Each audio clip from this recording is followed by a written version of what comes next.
Shalom, Shalom. nama saya Bapak Joni Tani dari Shalom Ministry. Saya terima kasih kepada Ibu Rita untuk seminar ini. Saya ada beberapa pertanyaan. Bapak boleh maju lagi? Ya, Ya. saya ada beberapa pertanyaan ya. Nama saya Bapak tadi, Bapak Joni Tani, kemudian umur 84. Sama dengan umur dari suami Bapak Ibu. Ya. Apakah meninggal seperti dia, saya tidak tahu. Kemudian pertanyaan saya pertama adalah hal Trinitas tadi. Di waktu Yesus dibaptis, ada 3 yang hadir Trinitas. Yaitu Yesus sendiri yang dibaptis, kemudian Roh Kudus turun seperti burung merpati. Dan Allah Bapa sendiri bicara bahwa inilah anakku yang kasih kepada aku berkenan. Pasti Trinitas ada di situ. Ya. Kedua, saya pernah baca bahwa Raja Salomo bertobat. Ulasan dari beberapa hamba Tuhan. Saya juga baca bahwa Salomo tidak bertobat. Dia 700 istri dan 300 gundik, luar biasa. Langsung Pak, pertanyaan. Ya. Jadi pertanyaan adalah bagaimana menurut Ibu Pak Raja Salomo ini bertobat atau tidak? Kalau dia bertobat, mana ayat dari Alkitab? Ya, terima kasih. Kalau tidak, mana juga ayat dari Alkitab? Kemudian, ada berapa Pak? Ada, bolehkah berapa? Ini penting. Mungkin Ibu baru lama lagi lalu kembali ke Manado. Ya. Oh baik. Kemudian, kubur Musa ada di mana?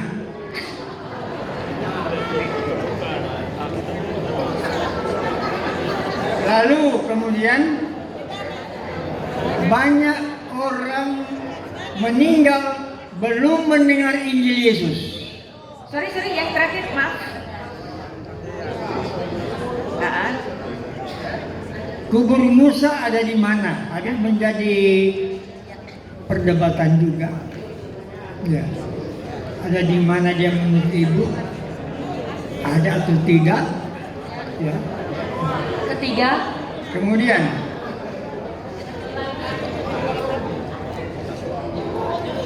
sebelum banyak orang meninggal sebelum mendengar Injil Yesus, bagaimana mereka ingat? Ini dikatakan di zaman Perjanjian Baru, siapa yang akan bertobat terima Yesus maka dia masuk surga. Bagaimana mereka yang belum meninggal lalu belum pernah dengar nama Yesus?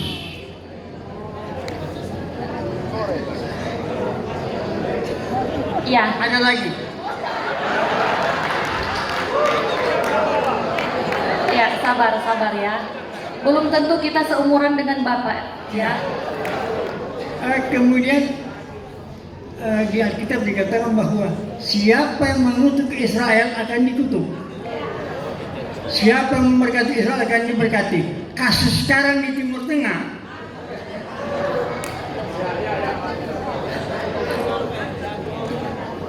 kalau menurut ini maka Iran akan satu waktu menyerah. Nubuat ini. Dia mantap itu Allah orang ya, Israel yang Allahnya adalah Allah yang menuntun Israel. Baik. Terakhir Bu.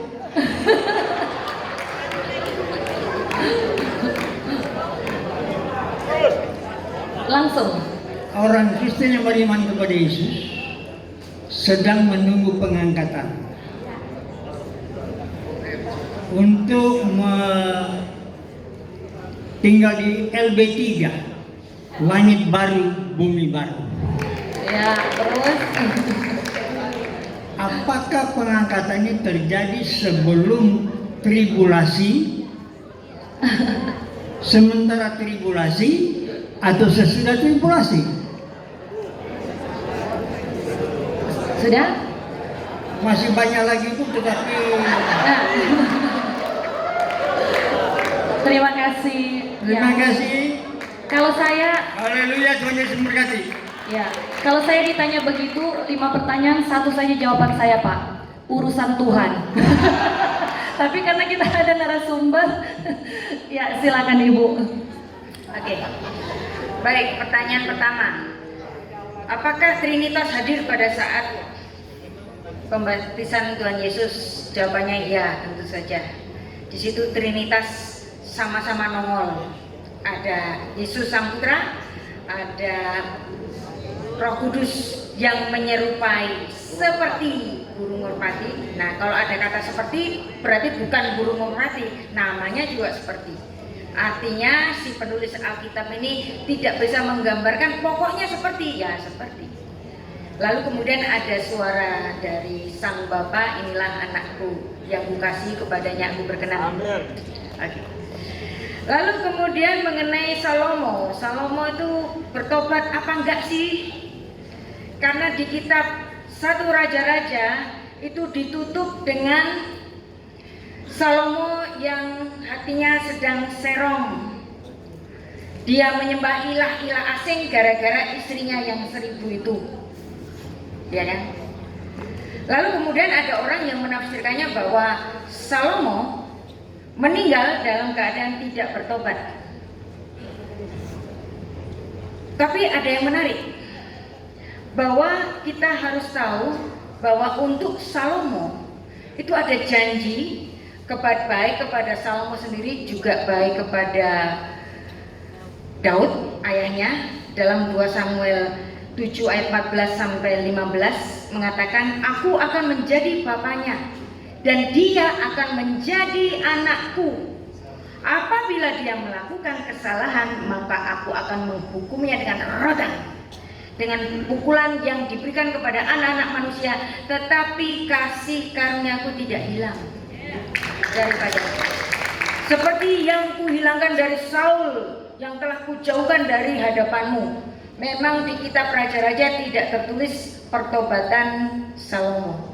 Tapi kalau Anda membaca kitab Pengkhotbah, itu adalah death wish-nya Raja Salomo. Apalagi kalau Anda membaca Pengkhotbah pasal 12, Pengkhotbah 12 ayat 7, debu kembali menjadi debu, roh kembali kepada yang mengaruniakannya. Kalau ini bukan tulisan Salomo, lantas tulisan siapa? Justru ini ketika seseorang bisa mengatakan itu adalah kata-kata setelah dia bertobat. Justru orang yang paling berhikmat ini meninggalkan suatu wasiat. Apa sih wasiat itu? Death wish dari orang yang paling berhikmat di bumi ini, nulis sebuah kitab yang ditulis pada hari menjelang kematiannya. Dan Anda tahu, pertobatan Salomo itu ditulis dalam kitab tradisinya orang Yahudi, yang dimana dia setelah memasuki bait Allah, kemudian dia meninggal begitu saja, dan dia juga ditafsirkan meninggal dengan cara dicium oleh Tuhan. Dan ada yang menarik, orang Yahudi itu tidak ada larangan poligami. Coba cari di Perjanjian Lama larangan poligami. Dan apa yang terjadi pada leluhur-leluhur Israel? Abraham istrinya 2. Kemudian Yakub istrinya 4. Daud istrinya berapa? Banyak. Salomo istrinya berapa? 1.700 istri dan 300 gundik-gundik. Kalau dijumlah 1.000. Terus orang bilang, enggak Bu, masih banyak. Masih banyak Kaisar China 5.000. Kita harus mengerti bahwa angka 1000 dalam filsafat Ibrani itu adalah angka yang tidak terhingga. Jadi kalau Salomo mau berapa saja, angka 1000 sudah mewakilinya. Dan di antara leluhur Israel yang tidak poligami cuma satu. Siapa?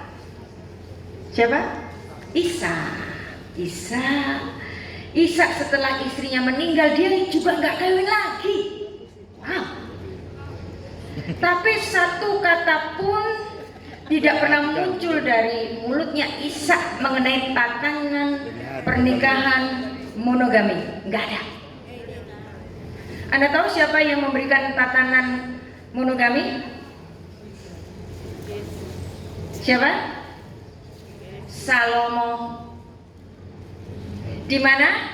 Di Pengkhotbah 9 ayat 9 itu ada tatanan pernikahan monogami yang gara-gara kita membacanya dalam bahasa Indonesia dan bahasa Inggris, Anda tidak memahami bahwa ini sebenarnya bicara mengenai tatanan pernikahan monogami.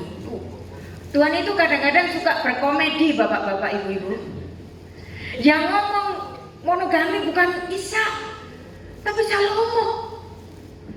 Itulah kenapa pada masa tuanya dia menulis 2 kitab yang sangat monumental dan dua-duanya dibacakan pada hari raya besar orang Yahudi. Yang pertama adalah kitab Kidung Agung.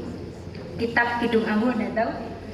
Kitab cinta-cintaan, kita pikir itu kan kitab cinta-cintaan. Dan memang iya, dan itu penggambaran antara sang mempelai laki-laki yaitu Tuhan dan umat yang digambarkan sebagai mempelai perempuan.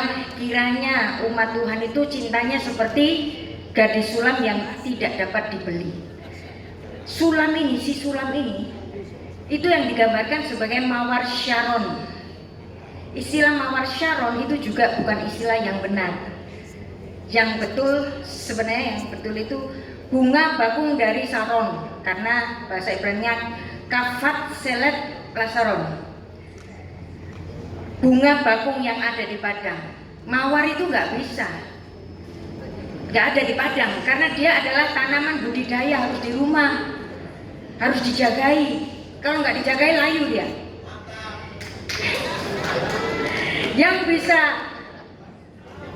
Yang bisa hidup di padang itu bunga bakung. Nah itu si Sharon, mawar Sharon, yaitu si gadis sulam. Ceritanya Raja Salomo ini pada saat dia masih muda, istrinya belum banyak, waktu itu masih 98, berarti dia masih muda, belum banyak, karena akhirnya 1000. Dia melihat ada perempuan hitam tapi cantik, aneh ini, dia bilang eksotik ini. Biasanya yang datang ke dia putih-putih, tapi ini ada hitam tapi cantik.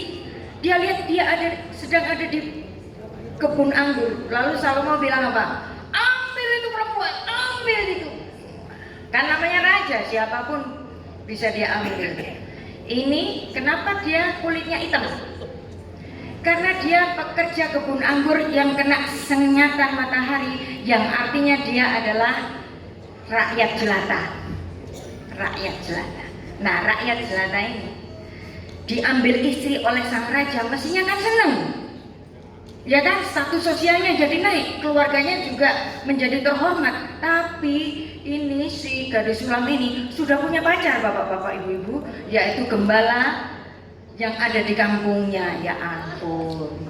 Lalu kemudian si perempuan ini diambil paksa untuk masuk ke perkemahannya Salomo. Dia nangis-nangis, minta dipulangkan karena dia rindu kepada kekasihnya.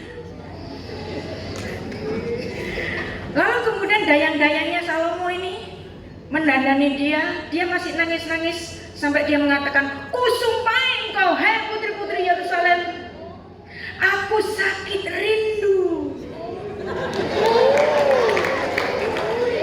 Lalu kemudian dia nggak bisa dibeli dengan uang, dengan status sosial. Terus kemudian Salomo berpikir, ini gadis nggak bisa dibeli. Oke, antar dia ke istanaku yang ada di Yerusalem, antar dia ke sana, suruh lihat betapa kayanya aku. Diantar sendirian bersama dayang-dayang itu didandanin, dan bahkan saat itu ibunya Raja Salomo sudah mempersiapkan tandu untuk hari pernikahan mereka. Nah, sudah didandanin, dia masih rindu kepada kekasihnya, dan kemudian kekasihnya yang dari kampung itu, si gembala itu datang berselubung muka. Kan kangen nih berduaan ini. Lalu kemudian bersaut-sautan puisi cinta. Dan itu semuanya dicatat karena pastilah ada spionasenya, ya kan? Dicatat bagaimana mereka bersambung puisi-puisi cinta.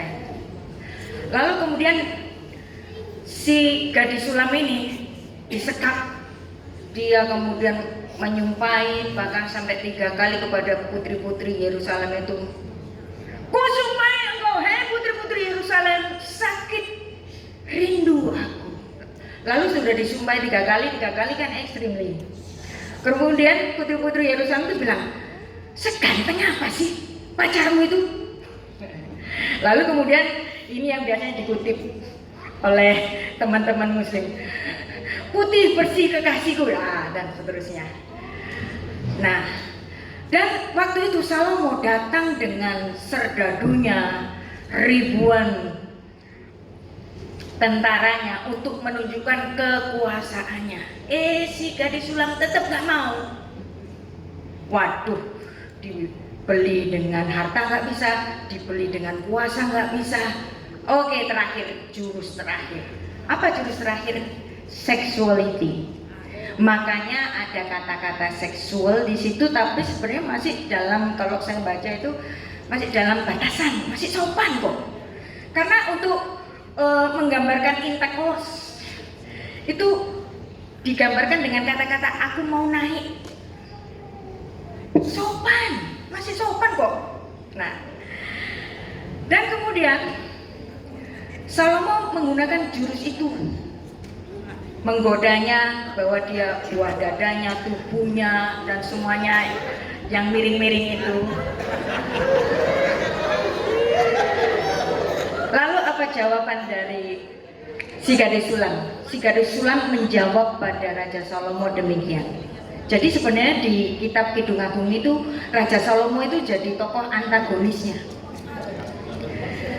Kemudian si gadis sulam itu ngomong sama Raja Salomo demikian, "Andai saja engkau kakakku yang menyusu dari payudara ibuku," kan ngomongnya buah dada. Jadi si gadis sulam ini pinter. "Kalau kamu kakakku yang menyusu dari buah dada ibuku, kamu aku cium." Artinya apa? Kalau kamu saudaraku, my sibling, baru aku mau cium kamu. Tapi kamu kan bukan saudaraku. Tetap gak bisa dibeli dengan sexuality. 3 kali kan, extremely kan. Lalu akhirnya apa? Raja Salomo yang maki-maki kepada putri-putri Yerusalem, "Kusumpahi putri-putri Yerusalem, lu kok gak bisa bikin dia jatuh cinta kepadaku?" Jadi di kitab Kidung Agung ini adalah satu gambaran dari jemaat yang tidak bisa dibeli, setia, yang punya cinta segitiga. Itu kan cinta segitiga. Kita pun punya cinta segitiga. Apakah kita menuruti godaan-godaan itu untuk berbuat jahat, Yeser hara dan Yeser hatov itu kan setiap hari berperang. Dan Raja Salomo menang. Dan ketika dia mau mati, dia nulis, "Seharusnya umat setia kepada Tuhan seperti setianya si gadis sulam ini yang tidak dapat dibeli." Dan dia juga mengatakan, mungkin dengan bahasa yang seperti komedi, ngomong begini, "Ada loh cewek yang gak mau sama aku." Itulah sebabnya pada kitab-kitab hikmat itu selalu tokoh utamanya adalah perempuan. Gadis sulam untuk kitab Kidung Agung yang dibacakan pada hari Paskah. Aneh kan? Orang Yahudi baca kitab Kidung Agung pada hari Paskah. Mestinya orang Kristen yang baca kitab ini, karena di kitab Kidung Agung pada Kidung Agung 8 ayat 5. Cinta itu kuat seperti maut, nyalanya seperti nyala api Tuhan. I will die for you. Ini adalah si mempelai laki-laki, pacarnya si gadis sulam itu bilang sama gadis sulam, I will die for you. Dan Yesus Kristus mati untuk kita. I will die for you, I die for you. Mestinya kan orang Kristen yang membaca kitab Kidung Agung. Nah, nanti gereja-gereja boleh membaca kitab Kidung Agung untuk menggambarkan kasih Tuhan kepada umatnya. Nah, balik lagi mengenai Salomo, apakah bertobat apa tidak. Kitab Amsal ditutup dengan seorang istri yang cakap, Eshet Hayil mi yimsa verahok mi peninip migra. Istri yang cakap, istri yang jagoan, istri yang menjadi pahlawan bagi keluarganya. Siapakah yang punya Eshet Hayil? Eshet Hayil itu ditulis dalam kitab Rut pasal 4, yang mengucapkan itu Boaz. Eshet Hayil, istri yang cakap atau istri yang menjadi pahlawan. Dan karena Eshet Hayil ini bicara mengenai Rut, berarti kitab Amsal ditutup dengan kebijaksanaan istri yang akan melahirkan generasi-generasi masa datang, bagaimana mereka bisa menjadi baik kalau punya istri yang cakap. Tapi aku nggak punya. Yang punya siapa? Boaz. Kakekku, bukan aku. Loh, kalau tadi istrinya cuma 90-an kemudian jadi 1000, itu artinya Salomo sampai akhir hidupnya mencari cinta seperti gadis sulam, mencari istri seperti Ruth. Dia nggak punya. Makanya kemudian pada death wish-nya dia menuliskan pada Pengkhotbah 9 ayat 9, kita baca, nikmatilah hidup dengan istri. Nah, istri ini di dalam bahasa Ibrani-nya itu Re'echaim im isha asher ahavta. Nikmatilah hidup dengan satu istri yang kau kasihi. Amin. Seumur hidupmu. Terima kasih. Pengkhotbah 9 ayat 9 ini adalah tatanan monogami yang ngajari adalah raja poligami. Tuhan itu suka berkomedi kadang-kadang.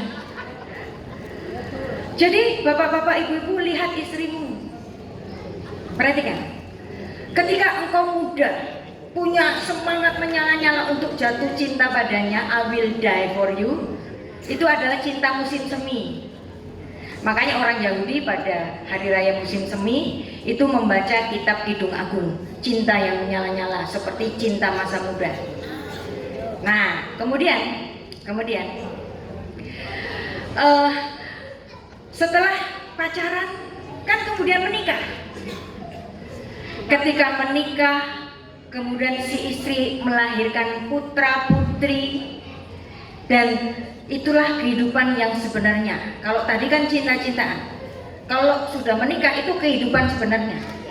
Di dalam kehidupan berumah tangga, nah itu ada musim panen, ada musim paceklik. Nah, musim panas, cinta musim panas itu bisa panen, bisa paceklik. Kalau panen ada uang abang sayang, kalau paceklik nggak ada uang abang dibuang. Makanya kemudian yang dibaca oleh orang-orang Yahudi itu adalah kitab Rut yang menggambarkan istri yang cakap, yang setia, yang cintanya itu unconditional. Jadi di kehidupan berumah tangga itu bukan hanya ada manisnya, ada nggak enaknya banyak. Nah, ketika ada nggak enaknya banyak itu dituntut unconditional love. Maka bacanya kitab Rut seperti cintanya Rut kepada Naomi yang unconditional, dan itu membuat Boaz jatuh cinta. Ini perempuan masih muda, ngapain masih ikut sama mertuanya yang miskin tua? Kan dia bisa kawin lagi. Dan itu membuat Boaz jatuh cinta kepada Ruth karena dia punya unconditional love. Dan Anda tahu yang dibaca oleh orang Yahudi pada hari Pentakosta itu kan musim panas. Baca kitab Ruth, dan kemudian ada hari raya yang ketiga, hari raya besar, yaitu hari raya Sukot, hari raya Tabernakel, hari raya Pondok Daun. Itu jatuh pada musim gugur. Musim gugur itu menjelang musim dingin. Apa artinya musim dingin? Ketika badan kita sudah menjadi dingin, berganti alam. Tapi sebelum musim dingin itu kan ada musim gugur, yaitu apa? Masa tua dari pasangan tadi yang awalnya dimulai dengan jatuh cinta, diteruskan dengan rumah tangga, dengan dinamikanya yang tidak selalu bahagia, bisa juga sengsara, harus ada unconditional love. Kemudian di musim gugur, ketika anak-anak masih kecil, anak-anak bersama dengan kita, istri sibuk ngurusin anak. Lalu kemudian ketika anak kita besar, Ibu Dene anaknya sudah 20-an lebih kan? Nah, tunggu waktunya mereka akan berumah tangga dan punya rumah sendiri. Bapak-bapak, ibu-ibu kalau punya anak di atas umur 20, tunggu waktunya mereka akan menikah dan mereka punya rumahnya sendiri.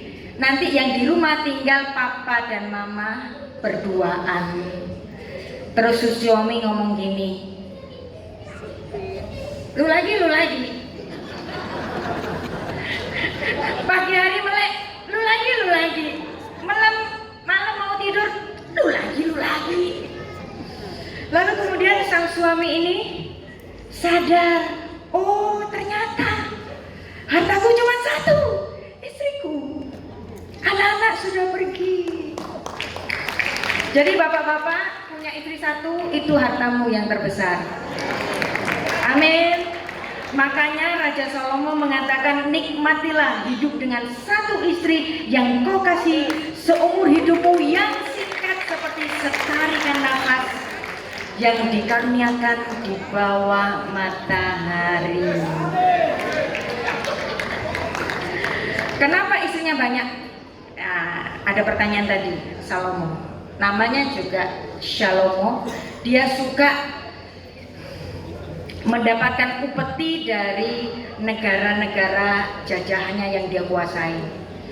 Menguasai ini dikasih satu gadis, menguasai ini dikasih satu gadis, atau dia mengadakan satu aliansi dengan negara lain dengan pernikahan itu, bahkan pernikahan dengan putri Mesir kan. Nah, aliansinya dengan cara menikahi gadis-gadis dari tempat lain, makanya istrinya banyak. Tapi dari istri yang banyak itu yang membuat Salomo jatuh ke dalam dosa. Maka untuk membayar itu semua, Salomo menuliskan death wish-nya dalam kitab Pengkhotbah yang ditulis sebelum dia meninggal dan ditutup di pasal 12 yang dia mengatakan debu kembali menjadi debu, roh kembali kepada yang mengaruniakannya. Cukup? Masih ada pertanyaan ini yang belum saya jawab? Oke. Kuburan Musa di mana? Nah, Musa meninggal di dekat dataran Moab.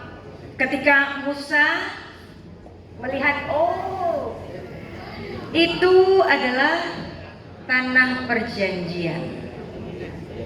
Nah, tapi tidak dikatakan bahwa kuburannya ada di Gunung Nebo, enggak. Dibiarkan kuburannya itu tidak diketahui. Kenapa kok sengaja tidak diadakan? Nanti kalau ada, nanti dikultuskan, nanti orang banyak ziarah ke situ dan nanti ada timbul ilah yang lain. Nah, itu kehendaan Tuhan, itu providensia Allah sendiri. Nah, lalu kemudian ada bagaimana orang yang mengutuk Israel. Orang memberkati Israel, dia akan diberkati. Orang mengutuk Israel, dia akan dikutuk. Dan sebenarnya berkat itu bukan diberikan kepada Israel, tapi diberikan kepada Abraham.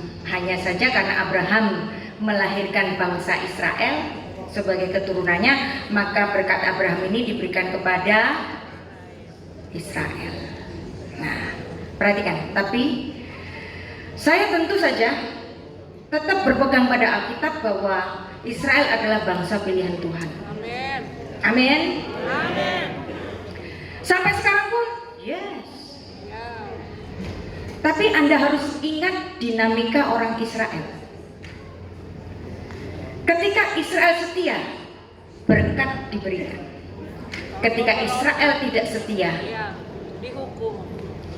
bahkan hukuman yang terberat dengan kekalahan dari Nebukadnezar, yang kekalahannya itu sudah dinubuatkan pada Ratapan pasal 4. Yerusalem dikalahkan, bait Allah Diruntuhkan. dirobohkan, dan kemudian ada kelaparan dan bahkan ada bencana ibu makan oroknya sendiri, dan itu terjadi kanibalisme. Dan kanibalisme ini bukan terjadi sekali, terjadi 2 kali di tanah suci. Coba, kalau Anda seumuran dengan saya, umur 50-an, kita pernah tahu ada kelaparan besar di Ethiopia, tapi tidak kita dengar sedikit pun ada ibu makan bayinya sendiri. Di sejarah Israel terdapat 2 kali orang makan orang, kanibalisme. Ini adalah hukuman terberat yang sebenarnya sudah dinubuatkan di Alkitab, yang artinya sebagai bangsa pilihan Tuhan, ternyata Tuhan kalau mendisiplinkan mereka itu berat banget, dan Tuhan bahkan mengizinkan Nebukadnezar mengalahkan Israel, dan Tuhan juga mengizinkan ada kekuatan asing yaitu Koresh yang menjadi pahlawan bagi kepulangan mereka di tanah suci mereka di Israel, yang artinya kepada Israel, walaupun dia diistimewakan, tapi kalau dia nggak setia, dipukul juga kok sama Tuhan. Jadi ketika kita memaknai yang dikutuk terkutuk, yang diberkati, yang memberkati diberkati, ini kan kasuistis, ada syaratnya. Apakah Israel hari ini setia? Apakah Israel hari ini setia kepada Tuhan? Apakah begitu? Di Israel hari ini, orang yang ateis itu jumlahnya 25%, setara tinggi dengan yang ada di Prancis. Jadi Israel hari ini sekuler, bapak-bapak, ibu-ibu. Jadi saya tetap melihat tanda-tanda zaman. Tetapi ingat, kalau Israel tidak setia, dipukul Tuhan. Ya. Kalau Israel setia, diberkati Tuhan. Ya, itu adalah pegangan yang harus kita lihat. Ya, bukan right or wrong Israel, enggak. Ada syaratnya kok, ya kan? Nah, terakhir, rapture. Rapture itu terjadi pre-mil atau post-mil, dan kita berdebat di situ, ya kan? Nah, ini sebenarnya pre-mil, post-mil, amil itu adalah produk tafsir. Namanya tafsir. Tafsirnya tafsir, bukan mutlak kebenaran. Jadi Anda mau di pre-mil silakan, mau post-mil silakan, mau amil sekalipun silakan, karena ini semua hanya produk tafsir. Anda nggak percaya pre-mil tetap masuk surga, Anda nggak percaya post-mil tetap masuk surga, Anda nggak percaya amil tetap masuk surga, karena syarat masuk surga adalah percaya kepada Tuhan Yesus saja. Lalu ini lucu mengenai tafsiran rapture ini. Saya berurusan dengan shelter rapture tahun kemarin, tahun 2025. Tahun 2025 ada seorang suami yang dikabarkan hilang ke saya. Jadi di situ ada orang yang mengabarkan suami hilang karena ikut sekte rapture. Karena Tuhan Yesus mau datang pada 6 Juni tahun 2025. 6 Juni ini ceritanya. Dan kemudian dia pamitan sama istrinya, sama anaknya, gak usah cari aku lagi, karena aku sedang nunggu Tuhan Yesus yang akan hadir di bumi untuk rapture, dan itu terjadi pada tanggal 6 Juni. Nah, kemudian pergilah si bapak ini hanya membawa uang secukupnya untuk pergi ke Semarang. Jadi tempatnya di Semarang. Oke, Semarang. Terus saya dikasih ciri-cirinya, pemimpinnya seorang perempuan umur 3 bulan, loh masih muda. Terus saya dikasih channel YouTube-nya, loh kayak begini. Saya itu kadang-kadang juga heran. Ini yang namanya roh. Ngomongnya nggak karu-karuan, nggak ada dasar teologisnya sama sekali. Tapi kok ya punya umat gitu. Ada yang mempercayai bahwa Tuhan mau datang hanya di tempat dia yang ada di tempat persembunyiannya itu di sekitar Semarang. Kita cari-cari di mana nih, Semarang yang mana nih, Semarang yang mana nih. Saya cari sahabat-sahabat saya, kenal ini enggak? Karena saya dikasih tahu namanya si pemimpin si sekte itu. Akhirnya dapat deh, ternyata pemimpinnya ini adalah mantan dari gereja itu. Nah, kemudian saya sudah ngomong-ngomong demikian. Nah, setelah seminggu si bapak ini hilang, saya tanya, apakah suamimu kembali? Kalau suamimu nggak kembali, lapor polisi ya. Karena kalau sudah jadi sekte, itu musuhnya bukan gereja, tapi musuhnya adalah pemerintah. Saya kan ngomong begitu. Ayo sekarang lapor polisi, saya bilang gitu. Nah, sembari itu saya bikin konten di YouTube, judulnya Sekte Rapture. Saya ngomong bahwa kalau si bapak ini nggak pulang, keluarga ini akan lapor polisi. Karena kalau sudah jadi sekte, lawannya bukan gereja tapi pemerintah. Rupanya sekte itu ikut lihat. Pemimpinnya itu mengumpulkan anggota-anggota sektenya itu yang laki-laki untuk dipulangkan. Kan nggak tahu ini siapa yang lapor ini kan, ya kan? Nggak tahu siapa yang lapor. Bapak-bapak yang datang sendirian tanpa istri ini disuruh pulang untuk meyakinkan kepada keluarganya bahwa Tuhan Yesus betul-betul datang pada 6 Juni. Terus kemudian saya dikasih tahu ternyata suaminya mau pulang untuk meyakinkan bahwa Tuhan betul-betul datang pada 6 Juni. Nah, waktu itu kira-kira selang 2 minggu sebelum hari H. Terus saya bilang, kalau suamimu pulang, tahan dia, jangan sampai kembali ke tempat itu lagi.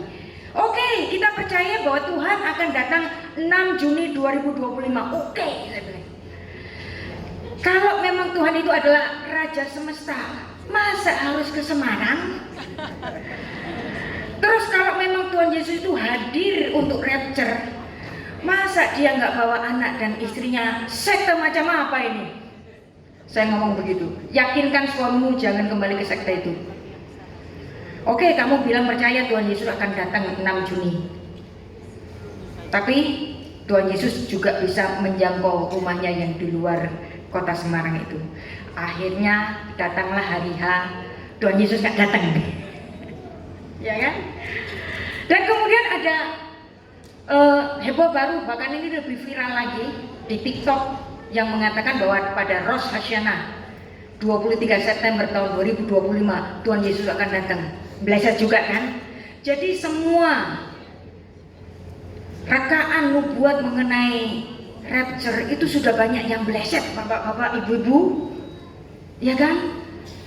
Dan selalu meleset karena memang sesuai firman Tuhan bahwa Tuhan datang seperti pencuri di waktu malam, nggak bisa kita prediksi. Nah, kita kan nggak tahu rapture itu datangnya pada zamannya kita. Kalau zamannya kita ya bagus loh, kita langsung bersama-sama diangkat. Tapi bisa juga datang pada zamannya anak kita yang kita sudah meninggal, atau zamannya cucu kita, we don't know. Makanya daripada mikirin rapture yang sering meleset, kita pikirin hari kematian kita sendiri dong. Kiamat kita sendiri, yang dimana di situ kita sudah menjadi mempelai Kristus. Itulah sebabnya orang Kristen kalau meninggalkan didandani seperti pengantin, karena dia menjadi mempelainya Kristus. Jadi nggak usah pusing rapture kapan, rapture-nya kita sendiri saja. Kita mendapati diri kita sempurna, selesai dengan sempurna, masuk ke langit baru dan bumi yang baru. Amin. Demikian, dan kita akan tutup. Yang adil, Allah yang adil. Saya percaya Tuhan itu Allah dan adil. Dan di Perjanjian Baru juga dituliskan mengenai adanya Torah bagi bangsa-bangsa. Dapat hasil. Mereka akan dihakimi menurut Torahnya sendiri. Perkara selamat atau enggak, itu hak absolut dari Tuhan kita. Tapi kita adalah orang yang sudah tahu jalannya. Kalau sudah tahu jalannya jangan melenceng, ya kan? Kalau orang belum kenal, ya apa boleh buat. Tapi kita sudah kenal, sudah dengar, dan ibadah kita adalah ibadah karunia. Ibadah kita itu ibadah kasih karunia. Apa artinya kasih karunia? Anugerah. Apa itu anugerah?